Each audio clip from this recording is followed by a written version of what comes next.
Good day po mga idol. Ayan na po yung drawing natin. Natapos na po.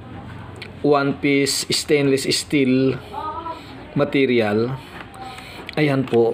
Ang liit lang po niyan mga idol. Itatabi ko yung kuko ng daliri ko para may idea kayo kung gaano lang kaliit yan. Ayan o. Sinlapad lang o sinhaba lang kuko ko. Ayan o. Yan.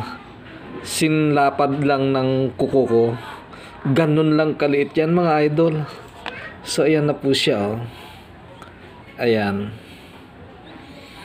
Ayan. Nasunod natin po yung drawing ni sir.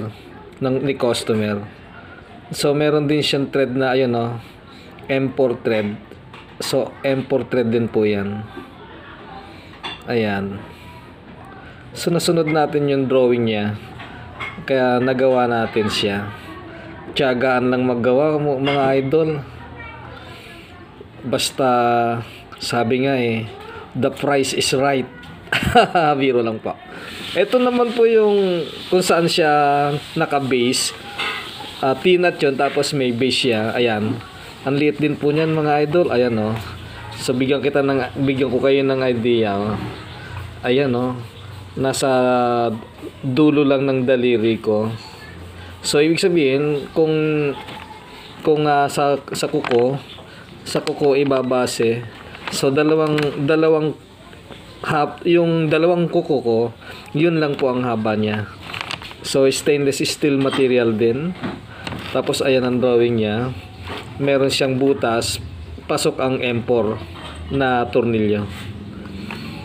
Ayan po, natapos na po natin. Ibibigay po natin yan kay customer. So maganda naman po yung presyo nito. Yun, ito ang maganda ang presyo dahil ito yung mga tinatanggihan ng mga kapitbahay ko na machine shop. So pagka tinanggihan, sa akin ang bagsak. Yun lang po. Salamat. Bye-bye.